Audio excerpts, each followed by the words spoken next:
This is The Chris Heasley Show, coming to you from Radiodabang, the North America's premier broadcasting network.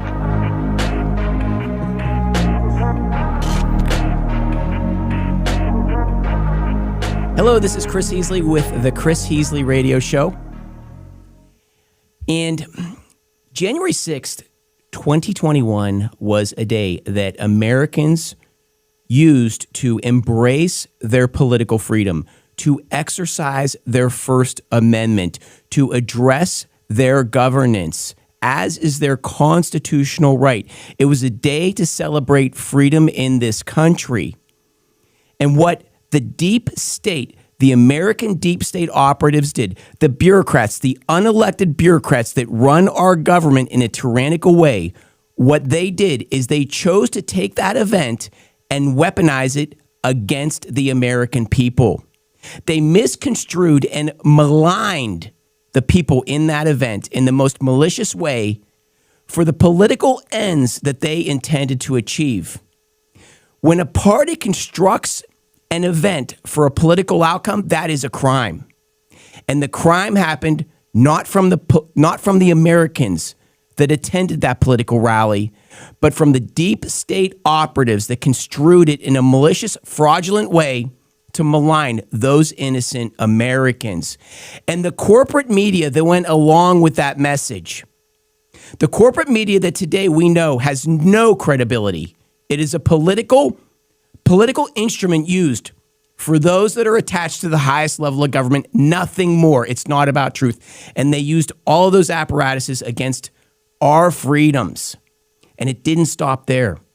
It went down to the local level. We'd all like to think that the crime happened way off on the other side of this continent, 13 hours by drive away from here in D.C. We'd like to say it happened that far. It didn't happen It didn't happen just that far away. It happened local too.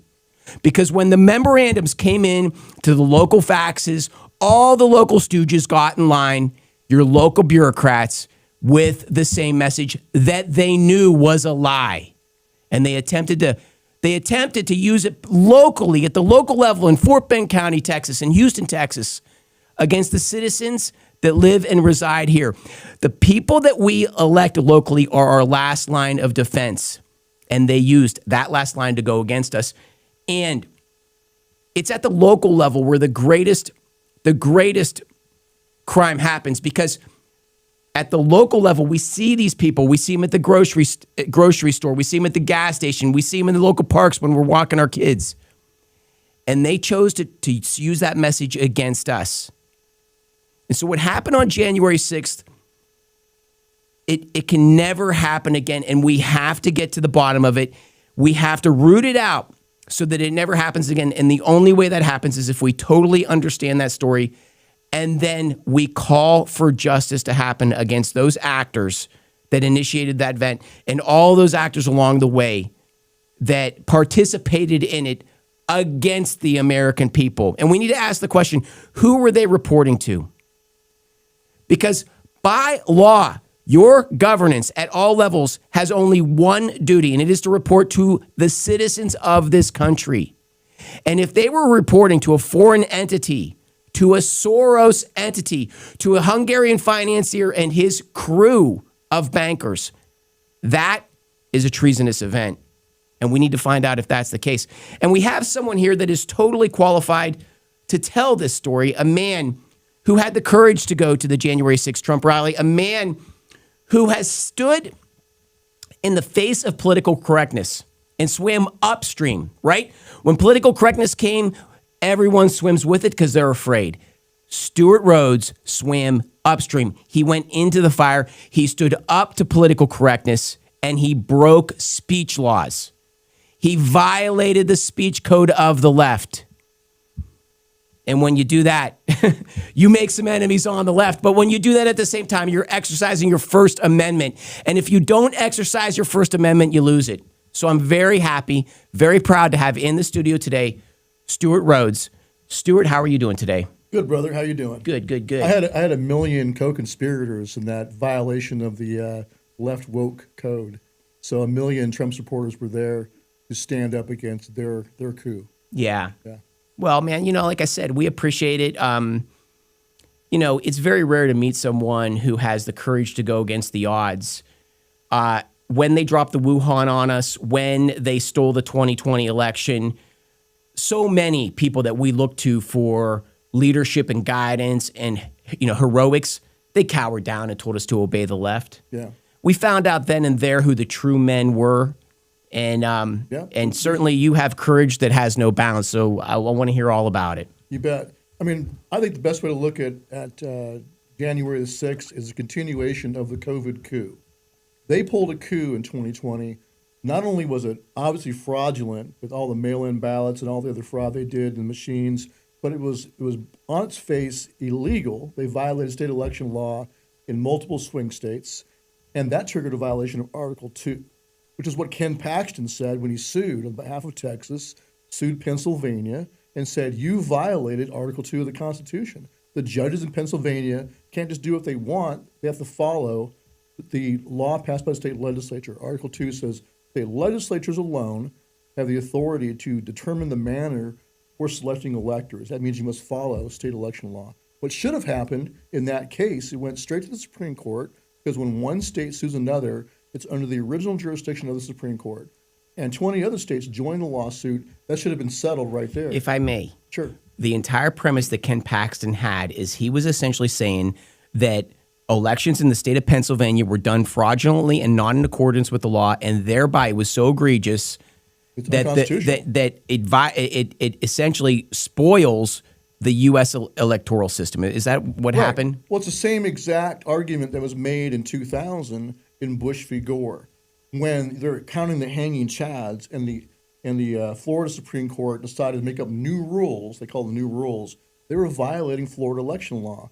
Supreme Court stepped in through Article 2 and said, you have to use the law passed by the state legislature of Florida. And that's why it went to Bush instead of Gore. That's what should have happened in 2020. But in 2020, the Supreme Court sat on their hands. Only Alito and Thomas were ready to do their duty. The rest of them, including Kavanaugh, Barrett, and Roberts, joined with the leftists and did nothing, and sat on their hands and abdicated their responsibility. Yeah, because they knew that President Trump was going to come in unhinged. He would not be beholden to any deep state agenda, and he could literally initiate a constitutional reformation in our country. So for these elected officials, these judges, even if they have a lot of the good leanings, so many of them are so caught up in their own degrees and their resumes and things of that sort, and they are bothered and annoyed by us peasants who are demanding our freedoms. Right. And really, I think that they saw Trump as a cancer that had to be stopped. What do you think? Yeah, it's a uniparty, and that's why I bring up Roberts and Kavanaugh and Barrett. Two judges that he actually put on the court. They were part of the establishment GOP that hates Trump, still does to this day.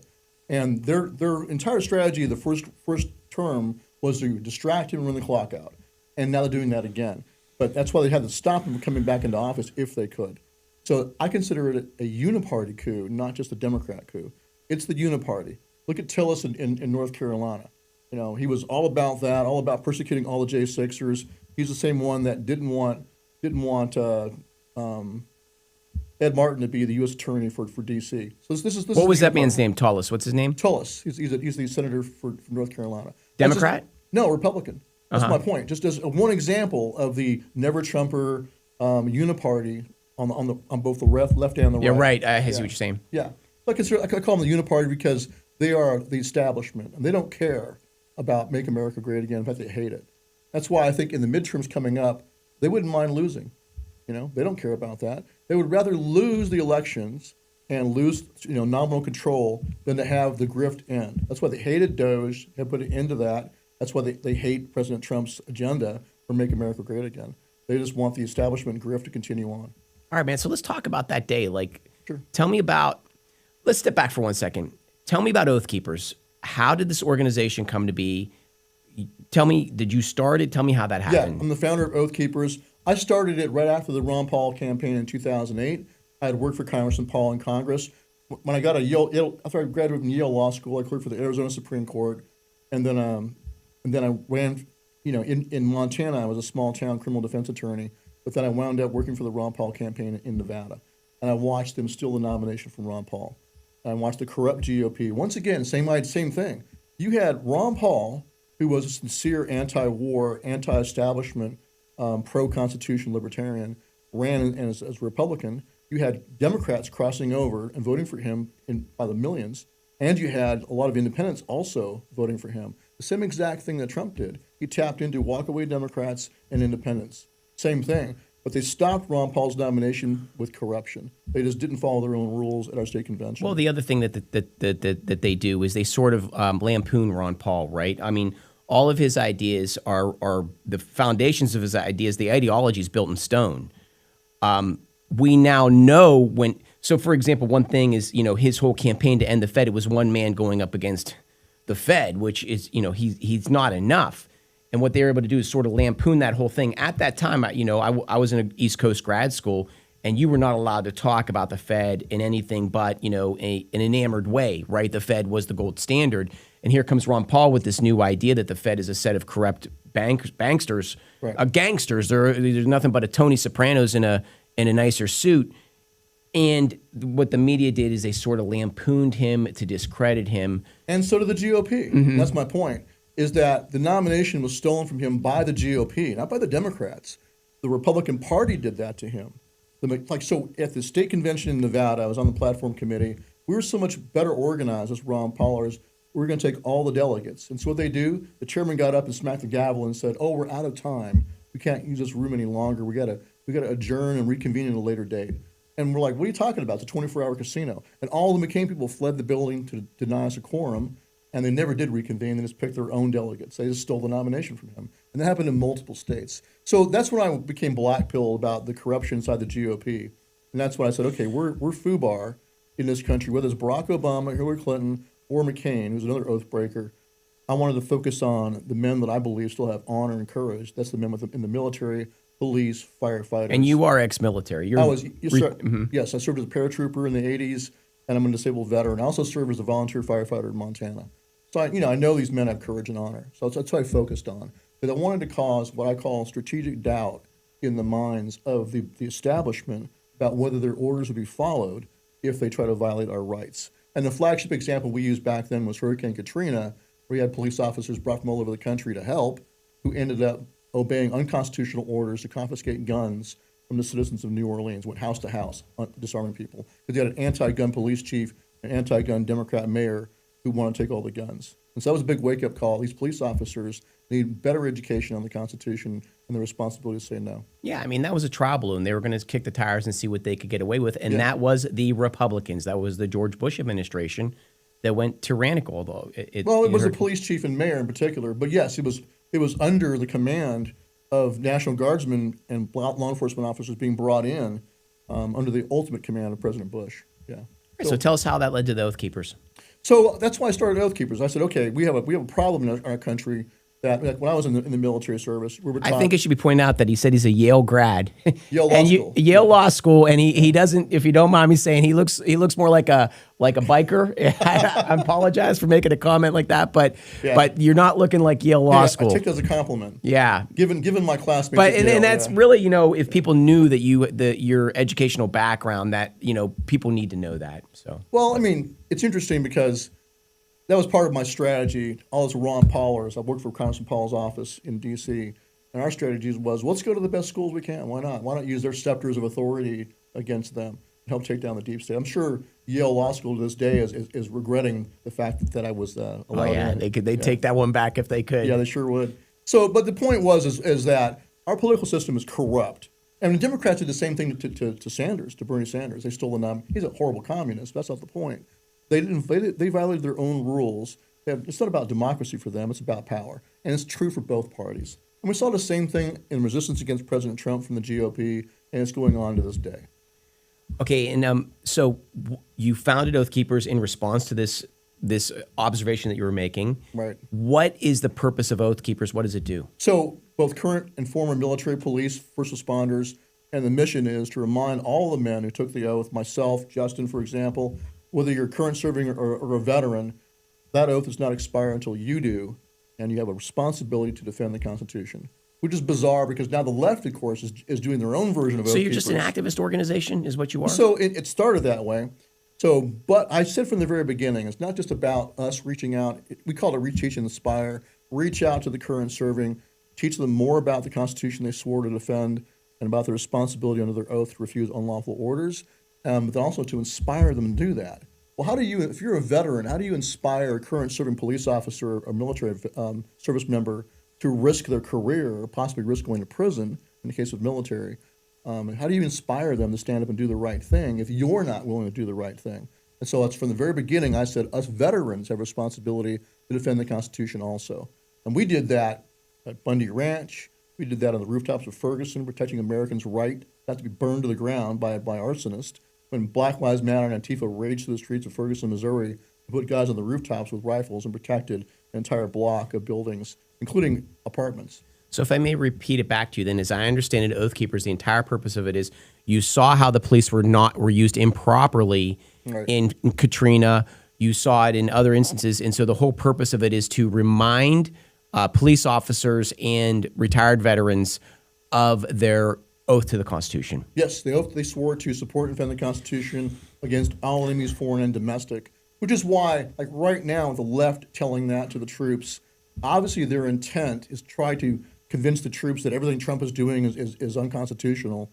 But I think President Trump is making a mistake when he says, you're saying that to the troops, that they have a right to refuse or a duty to refuse unlawful orders. That's treason. The intent is treasonous, but the statement itself is actually accurate. So I think he's falling into their trap. Now they get to go around on TV and say, oh, look, he's persecuting us for our free speech.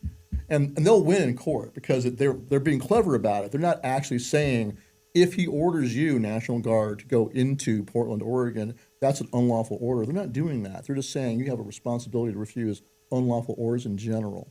They're being very clever. So what he should do instead is he should, yes, let's talk about your oath. Let's bring up Tulsi Gabbard and Pete Hegseth, both who served in the military, to give you a dissertation on your oath responsibilities with credibility, and we're going to lay out for you who the domestic enemies, the foreign and domestic enemies of the Constitution are. George Soros, the Communist Party, CCP of China, all their proxies, through the cartels and Trinidad and all these, they're all proxies for the CCP. Venezuela is a proxy for the CCP. And here are the domestic enemies of the Constitution, the communists inside the United States who hate this country. Lay it all out and use that and say, yes, you swore an oath to support and defend the Constitution against all of these enemies, foreign and domestic. That's what he should do. Hey, guys, we're with Stewart Rhodes of Oath Keepers, and his organization is a nonprofit, runs on charitable organization that runs on donations. If you'd like to support Oath Keepers, there's the Give, Send, Go link online. Please go there and help them out if you can. Yes, givesendgo.com/oath. Appreciate that. Yeah. So I'm just relaunching Oath Keepers. I spent 3 years in prison for nothing, for my free speech. We were there to do security on January 6th. And we had done security all through the Trump administration, protecting Trump supporters against Antifa. Because we saw across the country where police officers would obey the illegal orders of Democrat politicians to stand down and not help Trump supporters. We saw that in Berkeley many times. In Portland, Oregon, they just stand back and let Antifa rage and beat people up with clubs. And so we stepped in and put a stop to that, along with the Proud Boys. Us two groups How did together. you? Oh, okay, physically. Very often. Oh, yeah, very physically. We would go in there. What's interesting, though, is that because we had 30% of our membership was retired law enforcement who can carry all over the United States under LEOSA. We had a large number of military veterans as well. And Antifa didn't want to close with us. So across the entire, hundreds of operations in the Trump administration, twice in Berkeley, Portland, Oregon, Minneapolis, Minnesota, at Trump rallies, we would protect people coming out of Trump rallies too and give them an escort back to their car. Antifa never attacked anyone we were protecting, never attacked us. We never had to actually punch, kick, pepper spray, or use a baton or shoot anybody. We just deterred them with our presence because they were afraid of us. So very successful. So on J6, we were there to do the exact same thing. We were there to protect two Trump supporter rallies outside on the congressional grounds with permitted events just outside the building. So Ali Alexander's event right outside the East Side doors, and then one block north was the Latinos for Trump event. That's why we were there that day. You'll never hear that in the media, but we were there to do security. I want to ask you before we get into that, what happened at the Bundy Ranch? Tell me about that experience. So that was the Bundy family who I'd known because I went to high school and college in Las Vegas. Mm-hmm. They stood up and said, we don't consider... And you knew them from high school? I knew them from after I got out of the Army. I would teach Constitution classes, and that's when I met Mr. Bundy and his sons. So they were righteous in what they were saying, that, hey, we don't believe these requirements by BLM, Bureau of Land Management, we don't believe this is legitimate. We shouldn't have to comply with them, and we're just not going to. And a lot of Western ranchers were already starting to do this. And so what happened is that we saw the precursors to another Waco. We saw attack dogs being used on women, for example. You saw military style encirclement and snipers up on the hilltops. We brought in this 6'7" ex-special forces guy to lead the Bureau of Land Management. It's very militarized, and we saw it as being the same indicators we saw with the Waco standoff. And so our mindset was, we're not going to let that happen again.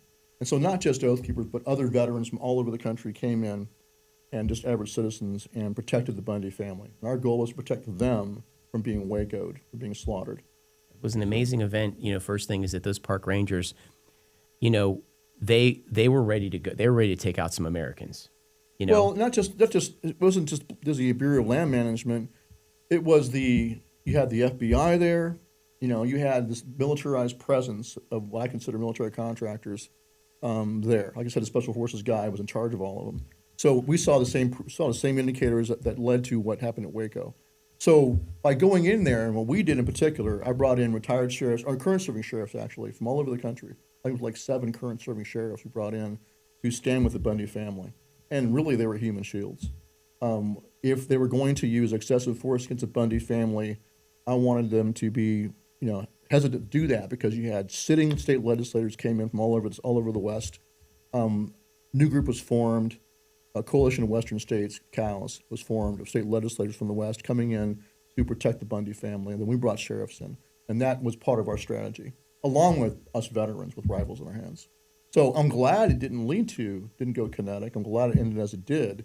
But it was important for us, under our oath, to step in and do our best to prevent this family from being murdered. How close was it to going kinetic? Well, we had a very credible source in the Department of Defense that told us that they were considering doing a military strike. And then later on, that was actually disclosed in newspapers that the Obama administration was considering using military force at Bundy Ranch. They didn't, but I think the reason why they didn't is because there were so many veterans that came in there, and retired police officers and sheriffs and legislators, that if they had done that, it would have been the spark for another American Revolution, for sure. Because for every veteran that was there who just got out of the military, served in Iraq or Afghanistan, all their buddies who were still in the military were watching to see what happened. I want to hear about that. They would have had a serious problem in the ranks. Hey, guys, real quick, our featured product is the X39 patch. I'm trying to find the camera there. The X39 patch, you can see it on my arm, and this patch is amazing. What it does, it stimulates your stem cell. It's stem cell therapy. This is a patch that RFK Jr. today uses. This patch is made by a company called LifeWave. It is the fastest growing company in the country today because of what it does. And just a couple of quick stories about what it does. There we go. What it does, I cannot figure out these cameras. X39 patch right here. You get 100 of them in this packet. But what the X39 patch does, it's amazing. For myself, I lead a hectic schedule. I work out, I train, I do a lot of athletics, and I work a heck of a week. And I used to have big time energy crashes. I'd fall asleep at the wheel at a red light, and I'd have an energy crash during the day. I started taking this X39 patch. I wake up 5 a.m., sharp as a whip, get out of bed, need no caffeine, go all day until about 11 p.m., crash hard then again. But it's because of the X39 patch. I have endless amounts of energy. Also, after the age of 40, for us men, a lot of times we have that pressure on our bladder. We have to go pee every other minute. It's like a prison sentence. For me, that is gone. It's amazing. It's gone. It's because of this patch. I don't have to do it anymore. It's so good. I have a friend. His wife fell in the shower in 2008, hit her head on the back of the shower, had intensive migraines for more than a decade. She took the X39 patch. Within 3 days, the headaches are gone. I have another friend, a PTSD war veteran. He has to take heavy meds to deal with all the issues that come with war, to sleep at night. He takes the X39 patch. Within 2 weeks, he no longer needs those toxic medicines to sleep. I could go on and on. It's the X39 patch. And with this patch, special price with the Chris Heasley Show, text the word Patriot to 330-606-2304 for a considerable discount, 30% discount. And that's $100 a month, and you get 30 patches. and it's the X39 patch. And so it's incredible technology. It turns the years back in your life. X39 patch. Thank you very I much. gotta try one of those. But it's incredible, man. I will never go back. I'll never go back. They say that it turns the age of your heart back by 8 years. If you wear it for about 5 years, your heart turns back. I mean, I train, I lift, I wrestle, I do so much. I coach a youth wrestling, and it's because of this patch that I can keep going. Hey, all natural remedy. Hook me up, man. Yeah, bud. We'll get you taken care of. All right. Okay, bud. Getting back to the Bundy Ranch.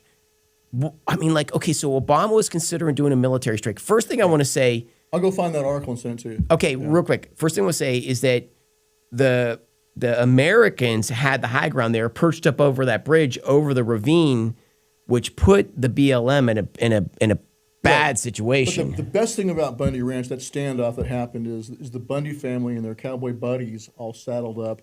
They weren't wearing military kit. There's just a bunch of cowboys. Looked like a Western movie. So the optics would have been horrible if they had opened fire. That's the first thing. Second thing, though, that had gotten their asses kicked because, yes, all over the hilltops were guys that could shoot long range, like 338 Lapua, 300 Win Mag, 50 cal rifles. They were just completely outgunned. Now, I grew up in Las Vegas, went to high school in Las Vegas, worked at a gun store in Las Vegas. We used to have, the Las Vegas SWAT team come in and train using our store for urban training.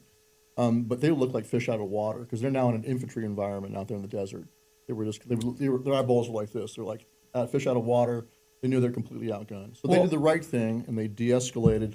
Let them have the damn cattle back. What's the big deal? Yeah. And so that was a victory for the Bundy family. Well, the big deal is that it was a land grab. It was a land grab initiative by the American deep state on the Western farmer, which you can go to the Chris Heasley Show Facebook page, and all we talk about is how the Western farmer's being the Western rancher, the Western farmer, they're getting squeezed out of existence as a political tactic against the American people. Yeah. So a great stand was made at the Bundy Ranch for the American farmer. Right. And there were other ones after that with miners, same issue. They had a mining lease for decades, and suddenly the Bureau of Land Management was coming in and burning down their cabins, trying to drive them out. So a couple times in Montana and in Oregon we stepped in, same thing. The people out west who have in states like Oregon that have these expansive land that the federal government has just inched in so far, taken so much of their land, the sheriffs in those counties are essentially like an enemy to the feds because the sheriff is the last line of defense, and out in states like Oregon, the sheriff is like standing up to BLM to stop this encroachment on the American way of life. Yeah, we saw that in Nevada. One sheriff, I forget which county it was, but he just said, "Hey, you're not going to do that. You're going to come in and confiscate this man's cattle." They're like, "We'll bring our SWAT team." He said, "I'll bring my SWAT team. I'll meet you back here," and they just never came back. Yeah. So sheriffs out west have stood up against them. It's not seen in the media as much as it should be, but it's happened many times. And they blink and back off. I've never seen a sheriff stand up and then have the feds jump in and hammer the sheriff. They don't want those optics. Well, yeah, if Obama had called in a strike, it would have sent shockwaves across the country. It would have kicked off a civil war. It would have kicked off a revolution. I mean, yeah, it would have been bloodshed of epic proportions. Yeah, that's why they didn't do it, and I'm glad they didn't do that. Yeah. Well, thank God peace prevailed.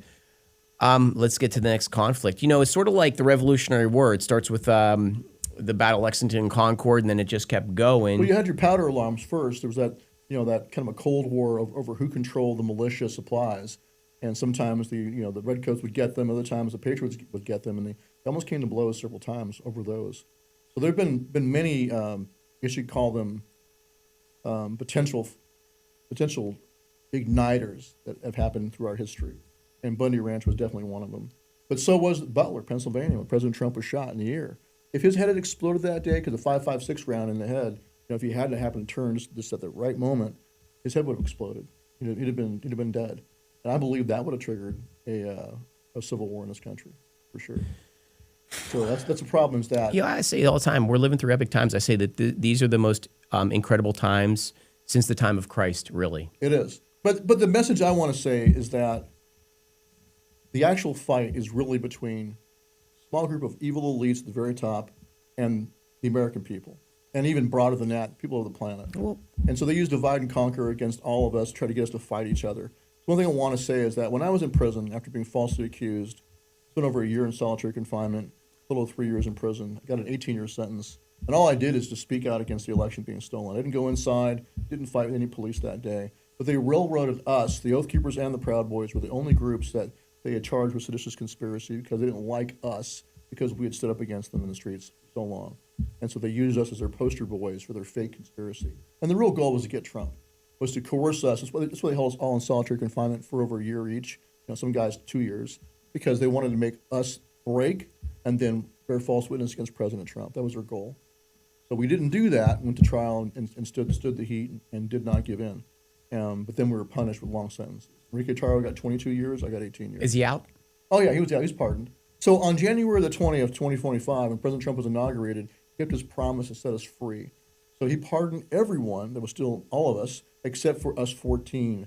10 Oath Keepers and 4 Proud Boys were not pardoned. We were given commutations only, which means your sentence is reduced to time served. So you're set free. But you're still guilty. But I'm still a convicted seditionist, which is complete nonsense. So I'm still a convicted felon, and I've lost my right to bear arms. I've lost all my veterans benefits. I was service-connected disabled veteran with a fused spine from a parachuting accident. That's all gone. I'm in the same boat as other men that are also veterans. Joe Biggs, for example, 82nd Airborne veteran, also service-connected disabled vet. Same with him. Zach Reel, Marine Corps. There's like 8 of us that are still waiting for a pardon. I want to put that up again. The Give Send Go link. When it runs again here, Fuma will get it up. But again, Stewart had all of his veteran's pension taken from him. He's a disabled veteran only because he attended a political rally, exercised his First Amendment right. So if you have an ability to give to Stewart's cause, it's givesendgo.com/oath. Okay, so what steps are being taken right now to get you fully pardoned? Well, I've got a pardon application in with Ed Martin. He's a pardon attorney, and we're waiting and hoping that'll happen. But my fear and concern is that it's being blocked by others, potentially by Todd Blanche, who's the Assistant Attorney General. So we don't really know exactly what's going on with that. But like I said, they were fortunate of us that there's still 12 of us that need a pardon. 8 of us are veterans.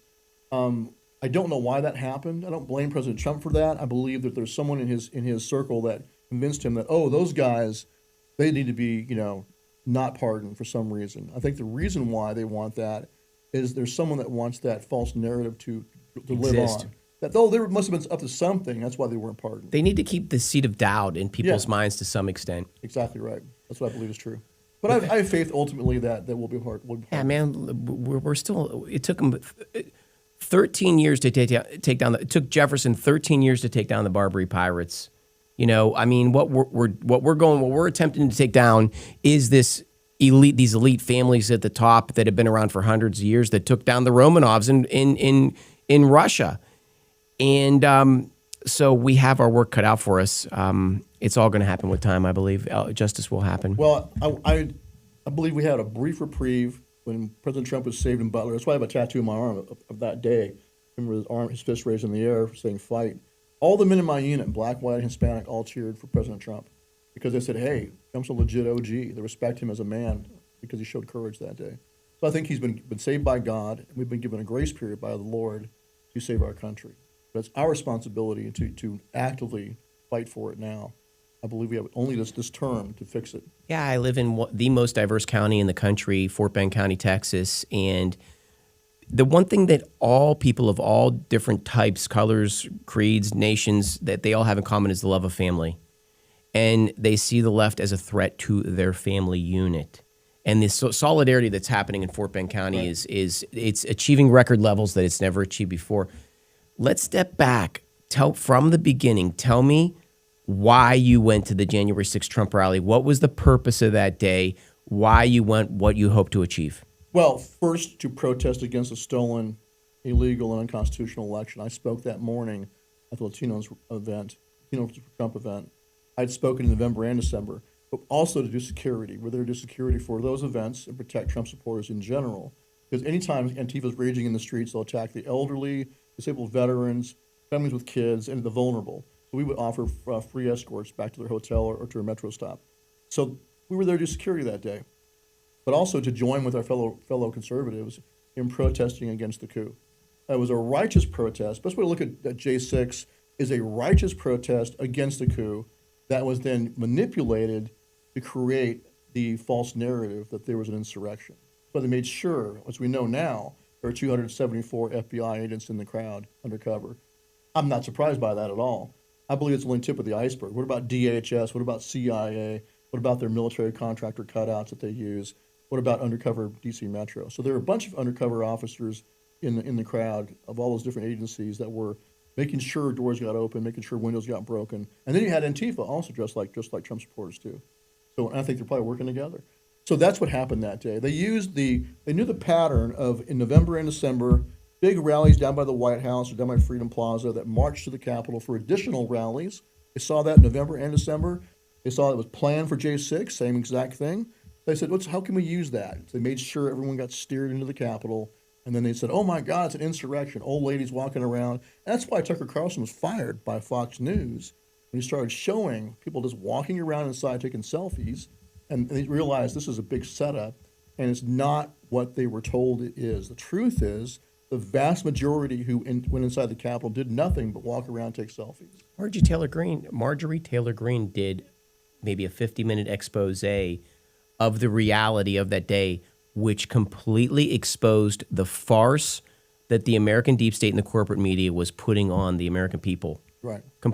You know, it's so evil, the fact that these institutions that pretend to represent us see us as the enemy. And we didn't pick this fight. We didn't want this fight. But they certainly have it out for the American citizen, and it came through on that day. Yeah.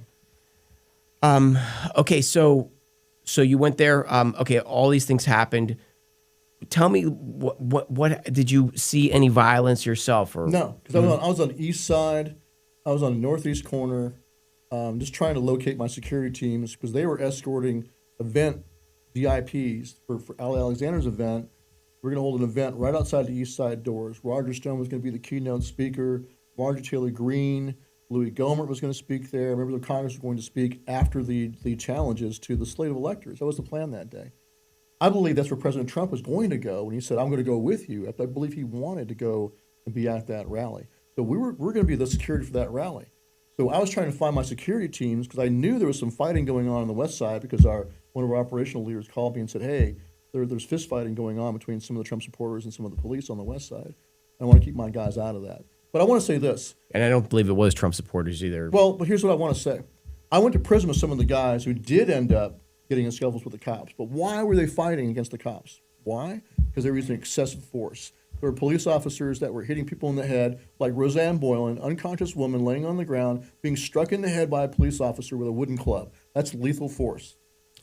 So I read that they were beating that woman's lifeless body well after she was already over. Well, it might have killed her. We don't know her cause of death. And that not only that, they were firing, like point blank, firing CS canisters into people's faces. One guy had his whole cheek blown out. That's also lethal force. Or using rubber bullets, not just on their legs, which is what they're supposed to do, but below the waist, on their heads, on at their faces. near point Once blank again, range. That's lethal force. So they had police officers unlawfully using excessive force and lethal force. That's what caused the men. Any man with assault is going to fight back and try to stop that from happening. Well, the other thing I read is that the police were causing stampedes to happen where people were getting stampeded, getting caught underneath the people. And then when the Americans attempted to save that person, the police were intervening, and that's where the fistfights. They were attempting to save lives. And then they got charged with assaulting a police officer. In fact, I knew guys who got charged with assaulting a police officer because they felt something hit their head. They put their hand up like that. This big sign was being passed through the crowd from behind them. Because they touched it, they were charged with assaulting a police officer because it was later used to push against police. I mean, these travesties justice needs to happen at some point. It does. All the video should be exposed to the American people. Every single piece of footage should be published for the American people to go see ourselves. What is the status of that? Congress still has it. They have not disclosed to the American people. You've got men like Steve Baker from Blaze Media have looked at it. That's why when Kash Patel, that's why I don't like Kash Patel. So when it was revealed, not by Kash Patel's office in the FBI, a member of Congress, his office disclosed to the American people there were 274 undercover agents that day, which means that, of course, they had lied to us all this time. So, but in response to that, Kash Patel's response was, they were improperly used that day for riot control. And Steve Baker's like, I've watched all the video. I've never seen any evidence of any FBI agent being used for riot control that day. He's carrying the water for somebody. He's covering for them. So I believe he has become the deep state's bitch, to be blunt. So I believe he's been compromised, and that's why President Trump should fire him. I believe he should be fired. I believe Bartlett should be fired from, no, it's not Bartlett. What's the name of the guy in charge of the CIA? Radcliffe. I think Radcliffe should be fired. I believe Pam Bondi should be fired. He needs new leadership because none of these agencies have purged out the old guard, establishment, and communists inside their organizations. They're still in there. Yeah, they dribble the basketball down the court and they refuse to dunk the ball, take the winning shot. Yeah. They always fumble the ball at the last minute. And if we don't purge them out now, when the Democrats come into power, God forbid, it'll be exponentially worse because all those agents go right back to the job of persecuting us. Okay, so the day ends, and then did the day end? You go home copacetically, free from harm, sleep good at night that night, or when did the next violation of your rights happen? Well, I didn't go inside or fight with any police, so it took them a year to cook up. They went and coerced guys into taking plea deals where they agreed to plead guilty. We were all threatened with life in prison. Some guys were afraid of that, and they agreed to plead guilty to seditious conspiracy, a couple Oath Keepers. And then they also signed a false statement of facts that, Stewart Rhodes planned since November. Well, what was it? To attack. Okay, so what's his name? Red Revolver Radio? That guy? Yeah, well, that's the guy who said that stuff. Well, no, he put out a hit piece on me in the summer of 2021. I should have sued him for defamation. Yeah, it was a horrible hit piece. Like, Stewart Rhodes is a Fed, and even if he's arrested, he's still a Fed. This is complete garbage. Yeah. So if you don't, you know how they treat you if you're actually a Fed. Same way that Ray Epps got treated.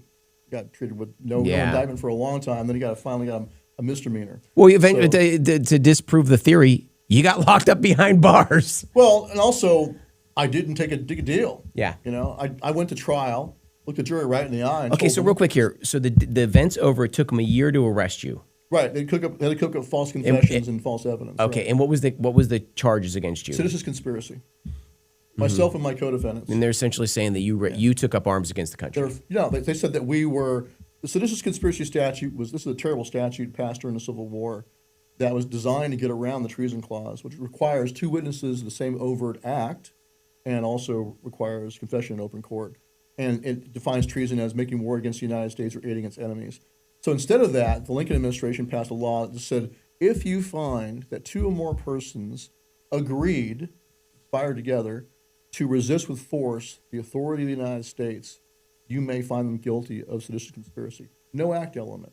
No requirement that you do anything to further the supposed conspiracy. So really, and the thing is, it has no protection for free speech. So, for example, let's say you and Justin are having beers, and you're like, hey, if they were trying to take my guns, I'm going to give them bullets first if the government tries to confiscate my guns. Right there, you just agreed, and he says, yeah, I agree. You just agreed to resist with force some future date the authority of the United States. That's what they used against us. They used all of our rhetoric, all of our free speech about the election, about Obama being an imposter. I called him a CCP puppet from the very beginning. I stand by that. All of that was used against us at trial. All my open letters to President Trump, encouraging him to invoke the Insurrection Act, use his power of declassification to expose the bad guys, which I believe he still should do to this day. That's the best thing he can do to take them down is exposure. But all of that was used against us in front of the jury. They never had any evidence of an actual plan to go inside the Capitol or do anything. They just used our free speech against us. Did you use a court-appointed attorney, or did you actually have to hire an attorney? No, so Cindy Powell stepped up and paid for my attorney, which was really good. So she was a good person. Yeah. But it didn't matter. You're gonna no matter how good your attorney is, in Washington, D.C., in front of all those leftist jurors. All these jurors admitted they had been at Black Lives Matter protest. They had been at the pink hat protest against President Trump, anti-gun protest, and brought my guns from Texas, 2 ARs that I had that are lawful to own in Texas, and brought them and showed them to the jury and said, look at these horrible, evil guns that he had. In his they can't do that so much anymore. No, but sure they can. Why can't they well, do that? I'm saying that in the public sphere, the public opinion has changed against guns. Where when we were raised that the gun can come alive and get you in your sleep, and a lot of that nonsense is gone. In DC, it's still that way. Oh, yeah, that's what I'm saying. Yeah, this DC. This is DC, brother. Yeah. So it's like being tried in the Soviet Union. He's like a radical leftist, an anti-gun leftist. No, I'm not questioning that. Yeah. And then of course we all filed for a change of venue to move the trial outside of DC. Look at a fair trial. Like, hey, we just move it to rural Virginia. Right, don't let that happen. No, not at all. So none of us got a fair trial. None of us had a fair jury. That's why I said from the very beginning, it's completely proper for President Trump to pardon everyone because of the presumption of innocence in this country. You're presumed innocent until proven guilty in front of an impartial jury and in front of an impartial judge. None of us had that. All the judges were violently anti-Trump and against us, and the jurors were too. And they denied venue change because they didn't want President Trump to have any precedent of venue change to point to, and they put him on trial. Yeah. Because their ultimate goal was to put him on trial also. They tried to. So how long was the trial? How long did it take until they issued your conviction? Month and a half trial. And the jury was out, I think, a couple of days, came back with a conviction. I was found not guilty for conspiracy to obstruct official proceeding. I was found not guilty of conspiracy to prevent an officer from discharging his duty. You get 20, 30 years. Yeah, I got 18 years. 18 years. 18 years, yeah. I'm sorry, I never did. Okay. No problem. I mean, the point of that is that I think the jurors realized I didn't actually tell my guys to go inside or anything. But they still got me for my free speech. It was my open letters to President Trump that were being painted as the conspiracy. That me and President Trump were in this conspiracy together. Supporting President Trump is a thought crime, according to the left. Oh, yeah. So you better obey those leftist dictates or... So we had multiple witnesses commit. We had two witnesses, two police officers get caught committing perjury on the stand. To this day, they have not been charged. That's why I want Pam Bondi fired. Just on that alone, they have not been charged with perjury. Okay. So get into it. So you're convicted. You go to jail. Do you go to a minimum security jail, maximum security jail? What kind of a jail did you go to? So I had my only priors were speeding tickets. I had no prior arrests at all. So I had camp points. I should have been at a camp, but like no offense. But the judge put a management variable in there because I had a terrorism enhancement he added on, and they put something to a medium security prison. It's just complete garbage. So this is the problem: is that whatever the rules are, they'll just do what they want. That's the lesson for you guys: is that it really was like the Gulag Archipelago in D.C. In D.C. Well, I was there in D.C. for a while. No, I'm just saying, like, that line, whatever they want to do, they're more tethered down outside of D.C. Anywhere, I'll tell you what, Austin, I would say Houston's probably also that way. Yeah, but in Texas, our state reps are passing laws that if the DAs don't stay in accordance with the law, they can be pulled. That's great. I think that there's something proposed for the courts, the judges. There is, I'm almost certain, for the judges as well. Right.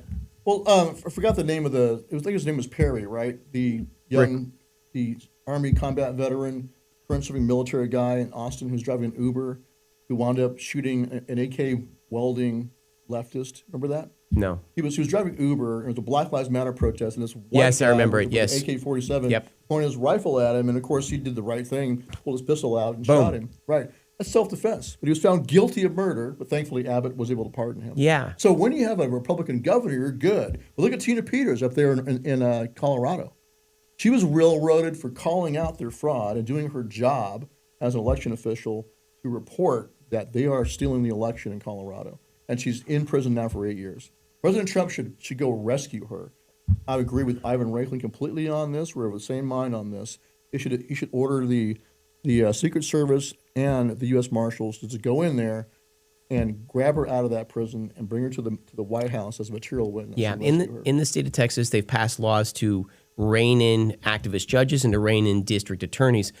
But the prosecution of those laws, I would say, have not really been tested. They've not really seen those laws enforced. That's good. So, you have a Republican governor. That's great. Yeah. But wherever you don't have that shield, that's why I brought up Tina Peters in Colorado. Wherever you have a Democrat governor and atrocious, horrible, Soros-appointed DAs, you're in trouble. That's the problem in this country. Wherever the Democrats are in power, you are living in the Soviet Union now. Yeah, man. That's just reality. If you're conservative. Obey the leftist dictate. Okay, so getting back to it. All right, so you go to a medium security prison. Tell me about your experience in prison. I was treated from day one. Well, first, I was in solitary confinement for over a year first. The day of my arrest. This is another important point.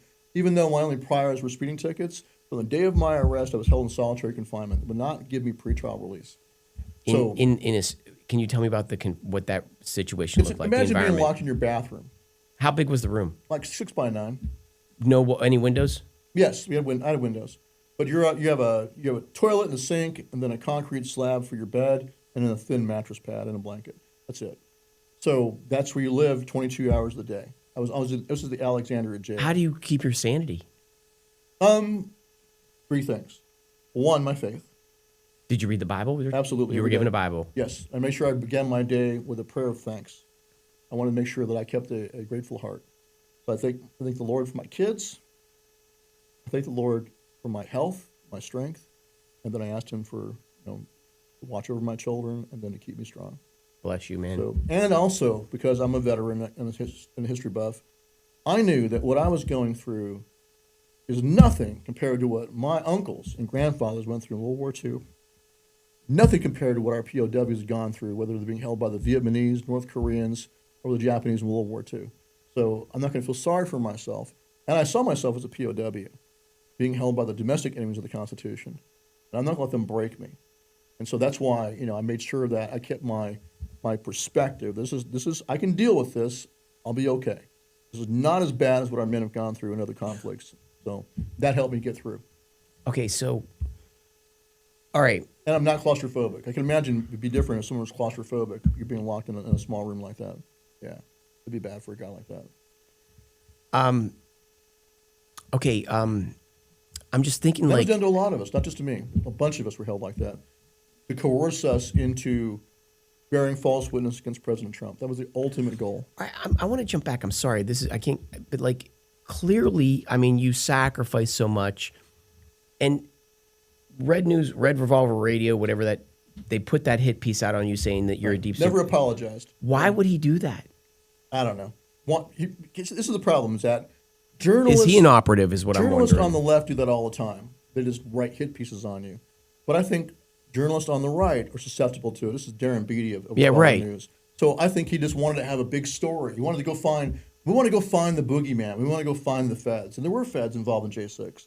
One of them was in my own organization. We found out only at trial. We're going to call this guy as a witness. Then the prosecution told us, well, actually, he works for us. He's been working for us since August of 2020. Yeah, right. Yeah, that's what happened. And we were totally blindsided by this. So there were feds. But people, in the interest of trying to find the Fed, they want to get the scoop, they want to have the first story and be the guy. And so they tend to just jump. Yeah. And so if they're fed stuff by people who don't like me, holding old grudges, like back from Bundy Ranch. One guy's name was Pete Santilli, for example. Just what he does. He doesn't like you, he accuses you of being a Fed. And so he feeds, or other guys like that, feed Revolver News a bunch of crap. Oh, Stewart Rhodes is a Fed. And who's Pete Santilli with? I don't know. He does his own thing. I've heard the name. I consider him an ankle biter. He's just a piece of junk ankle biter. Yeah. But the point is, like back at Bundy Ranch when I first saw him, he'd been calling me, well, Oath Keepers must be a Fed front because that's how it got so big so fast. We had 40,000 members nationwide. So I see him at Bundy Ranch face to face. He's like, oh, I apologize for that. Now I realize you're really a patriot. I'm sorry. I said, okay, I accept Why don't you go public with that? I accept your apology. But then later, oh, Stewart Rhodes is the Fed. Same kind of crap. So Darren Beattie ran with it. I'm just guessing because he just wanted to have the scoop. But what he should do is be a man and apologize because he got it wrong. That's all. Did Steve Bannon ever have you on? Only after J6 when I saw him at CPAC. Yeah. But not after the accusations were made against you? No, I was in prison by then. Yeah. Okay, so you go to prison. 1 year in solitary confinement, man, I feel for you. About 14 months. And other guys did 2 years. Just to make it clear. That wasn't the worst one. The worst ones were the ones they arrested right away. They arrested people within days of J6. That's what's so frustrating for us right now. Where are the arrests? Where's the accountability? And how were those guys treated worse than you? In what way? Longer, just in solitary for 2 years, some of them. It's heartbreaking, So man. I got to give props to my co-defendants. Kelly Meggs, Kenny Harrelson, Jessica Watkins, Thomas Caldwell. Those are my 4 co-defendants in my trial. If you're hearing this story again, I want you to think about giving to Oath Keepers. GiveSendGo/Oath. We put it up there regularly. Listen to Stewart's story. He sacrificed a lot on January 6th. He's a veteran, and he's paying a huge sacrifice. This story is incredible. Please keep going. So I want to give props to them. They could have gone home. All they had to do was sign a confession that says, yes, Stewart Rhodes told us to go inside. We were all in a conspiracy together. They could have gone home. To their credit and their honor, they refused to do that. And I could have gone home if I turned on President Trump. And they have families at home that are... Yeah. just So these are all good patriots. And thing is all of them are in the same boat I'm in. We all need a pardon. We were all denied a pardon. We were all given only. I believe this is how it goes. If you take a deal, so the two guys that took the deal and pled guilty to this conspiracy did no prison time, and then when President Trump came in, they got pardoned. But those of us who went to trial and refused to take a deal were punished by not getting a pardon, and we were sentenced to prison. So I think the regime likes to punish those who tell the truth. And obey reward those who tell the lie. leftist dictate. Yeah. Okay. Yeah. So you get a year in solitary. First of all, how was the treatment by the guards? Good. I mean, other than you're in solitary confinement, but they treated us most of us with respect. Most of the guards. Some of the guys that went into D.C. jail early on were treated badly by some of the guards who were like African immigrants because they had been told that these were racist. They were white nationalists, and so some of those guards treated them badly at first. But later they realized they came to know him and realized that was nonsense, and the treatment got better. But I heard that there was physical abuse. I heard one man had his head bashed. He lost an eyeball. Things of that so there was sort. some of that. That's what I'm saying is that I think that's probably why that happened. Where I was at in Alexandria, and also before that in Cimarron, Oklahoma, most of the guards were conservatives and knew it was a bunch of crap. They said, "Hey, man, we know you're a political prisoner." So even you're saying even in the worst of situations when the tensions were flared, eventually the relationship between guard and the prisoners actually settled down. And I wasn't there normal. for that first part. I wasn't arrested until January 13, 2022. It took them a year to cook up fake evidence. I want to tell you, I did a speech in Fort Bend County, and during it, I did a shout out to the January 6th prisoners, and I nearly got a standing ovation. It was right in the thick of it when you probably were in jail. Okay. Now, there were some guys held in places where most of the guards were Democrats, and that was a different story. That's just reality. Yeah, and do you have any stories from that? How they were treated? Only third hand. They were treated badly because they were leftists that were in the guard positions. But that's rare. Most of the guards in this country are conservatives. So how long were you? Okay, so you get out of solitary confinement. How much longer were you in jail? Total of 3 years. So 2 more years in jail, 24 months. Right. So at sentencing, I want to make this clear. At sentencing, some people were convinced by their scummy lawyers to blame President Trump. I refused to do that. Looked the judge right in the eye and said, "I'm a political prisoner. Like President Trump, my only crime is opposing those who are destroying our country." I hope all the Trump supporters out there hear what pressure he was put under to throw President Trump under the bus. Yeah, I refused to do that. And he refused to do so. And that pissed the judge off, big time. Yeah. And I also said, my oath will not let me close my eyes to the plain text of Article 2 of the Constitution. That was an illegal and unconstitutional election.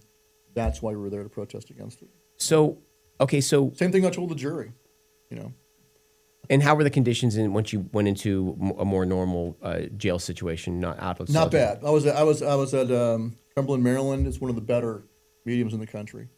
So not bad. Pretty good conditions. Were you able to see your family during those 36 or so months? I could receive visitors. I kept myself busy. I was a GED tutor. I was an adult reading instructor and also a suicide watch companion, which is why I know that Jeffrey Epstein did not kill himself. Because you're on suicide watch, someone watching you. I was on a 4-hour shift just watching that guy through plexiglass. That's all you do is watch the guy. So Yeah. But I mean, here's the thing. Not only do the prisoners or the guards treat with respect, but also the prisoners too. A lot of them they hate the federal government because the federal government put them in prison. Federal prosecutors in their case railroaded them into prison also. A lot of the men are actually innocent. I met many of them like that in prison. Or like you get a guy who was a low-level drug user, for example, one young man. He was accused of being a conspiracy because the drug dealer gave some other girl some drugs and she died of a fentanyl overdose. They went and got that guy's phone and said, everybody in the phone is in a conspiracy together to kill her. That's what he was charged with. He took a plea deal to take 5 years instead of going to prison for 30 years. So he was railroaded into prison. That's an example of what they do across the country. This is important for the audience to understand, is our legal system in this country is broken. Prosecutors across the country lie all the time, coerce witnesses, suborn perjury, put people up there on the stand that will lie, and the judges do nothing about it. They lie to the grand juries, and then they have someone else lie to the jurors, and then they coerce you into a confession. But then when you sign a confession, it says, I am not taking. I'm not saying this because I'm being coerced. I'm saying this because it's in fact true, and it's totally a bunch of crap. And everyone knows it. The judges know it. The prosecutors know it. The defense attorneys know it. Everyone knows it's a lie, but they're being coerced into this. That's just reality. We need an ethical revolution in our country. A lack of ethics has become the norm, and it goes back to, I think, our religious foundations of the country. They need to be returned. Amen. Okay, so you're released from prison. Tell me about your life. What year did you get out? So I got out on inauguration night, January 20th, 2025. And Wow, you're that's night of fresh my out of life. jail. Wow. So that night, And we watched the inauguration on TV, but our facility was shut down because someone got stabbed. So we're all in our cells, but I could still listen to TV on my radio. I'm listening to President Trump sign all the executive orders for the pardons, and I knew it was getting out. So they came up my door about 11:30 at night, knocked on it, and said, pack your crap, you're out of here. It was fantastic. But when they out processed me, I saw my paperwork. It said, you have to report to your probation officer. I was like, wait a minute, what's this? Didn't I get a pardon? That's when I found out that I had not been pardoned, I'd been commuted. But I'm still glad to be, out of prison. And two of the J6 advocates that I had known for my entire time in prison came and picked me up. Jim Baker from Condemned USA and Mel Hawley, who's now my co-author for the book we're writing about J6. They came and picked me up. It was fantastic. So I don't want to minimize that. We're very grateful to be out of prison. All of us are grateful to President Trump. But we want full accountability. We want all of us who still need a pardon to get one. And more than anything else, I want the deep state defeated. I want every FBI agent who persecuted all of us and intimidated witnesses and our families to be fired. These are the same ones that went after abortion protesters, same ones that infiltrated the Catholic Church, completely illegitimate oath breakers. They should be fired. And I also want every friggin', for the last 20 years at least, anyone who's been a paid informant by the FBI or any other part of the government to go after the political right, I want them exposed. Their names should be published to the American people. Their faces should be on billboards outside in the towns where they live so that their neighbors know who they are. Because otherwise, when they come back into power, they will do the same thing to other Americans. We have to expose them and take away that power. yeah, we need to raise the expectations of the American people to expect full accountability and the full enforcement of the law down to the smallest nook and cranny. We have to pressure President Trump to get it done. We have 3 years now to get this done. Well, at the local level, everything you're saying, I mean, I could take this conversation on another hour and just talk about all these same methods, tactics.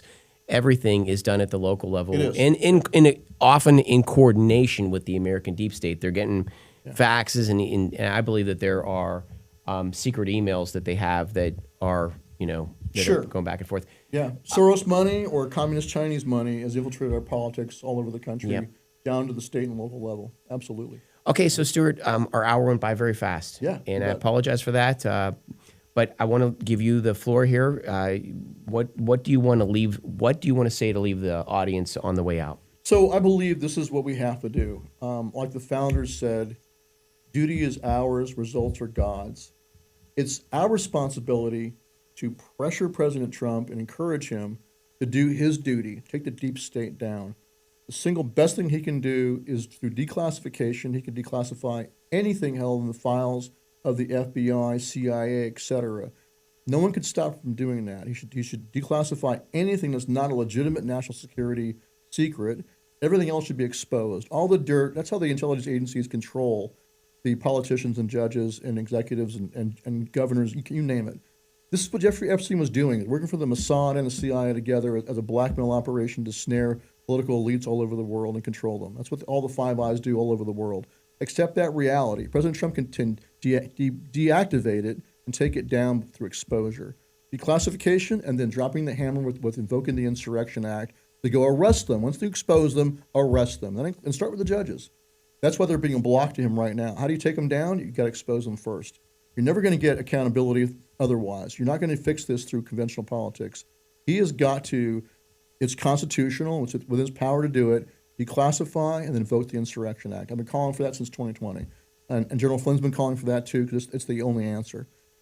Other than that, what's our duty? Our duty as the American people is, of course, encourage him to do his duty, but our responsibility is to get ready for what we know is coming. I believe there's going to be October 7th style attacks in this country. They're going to use that, and it will ultimately be a false choice. Just like 9/11, got a bunch of conservatives to cheer for the destruction of the Constitution, the Patriot Act, creation of DHS, mass surveillance state. That's why I call Snowden a hero, because he was exposing what was being done to the American people illegally by the NSA. That was all created with people cheering for it because they wanted to get terrorists. Same thing will be done to us. If we're not prepared for October 7th style attacks in our communities, we should be able to handle our own security locally as the founders intended. That's why they wanted us to be the militia. We have to take care of ourselves and our own local communities so that we don't have that false choice. The false choice is going to be, if you don't want that, then you have Palantir coming in with, again, all these massive data centers being built all over the country, electronic ID, electronic programmable money, Chinese social credit score, control over the American people. We'll be told that's what you have to do to find the terrorists and stop them. And a lot of conservatives, when that happens, will jump right into that, just like they did post 9/11. So just be aware of that bait and switch. Get off your butt, men, in your communities, in your churches, and get strong. Neighborhood, church, town, and county. That's why I'm starting what I'm calling the Strong County Project, focused on just that. Get ready for hard times coming. Get ready to be able to weather them together in your local community where the founders intended you to be strong. That's what I'd say. And I second everything that Stewart said. That was an incredible way to end the show. Activism happens at the local level first. In order to make change, you have to be active at the local level. That was incredible, Stewart. You bet, brother. Yeah, man. So again, I just want to say one last time, I appreciate everything you've done, Stewart. I appreciate your service to the country. I appreciate your service as a citizen and what you went through and endured. Thank you. It's unthinkable, and you are a hero. So we appreciate you. Yeah. And one thing I want to say is, if you want to join Oath Keepers, if you're either current serving or former military, police, firefighter, first responder, you can be a full member. But if you're not any of those, we still want you to join as an associate member because we're all in this together. And responsibility of veterans like myself, I serve as a paratrooper and a firefighter. Our responsibility is to train you, all the other men. So don't see it as, it's only for the veterans. It's for everyone. You can go to oathkeepers.info for more information on the organization. If you want to join, I don't have credit cards available on the website yet, but you can go to the givesendgo.com/oath. You donate $100, just put in the note, this is for membership, and I'll honor that. You can become a member by that. So we welcome you to participate, but if you can't, then please at least donate to support our mission. Great. All right, Yep. brother. Thank you. Thank you very much. This is Chris Heasley with the Chris Heasley Show. On Wednesday of next week, we will have Mays Middleton, who is a leading candidate for the Texas Attorney General position. So please tune in for that. And other than that, you have a great week. Thanks for tuning in. God bless. This is The Chris Heasley Show, coming to you from Radiodabang, the North America's premier broadcasting network.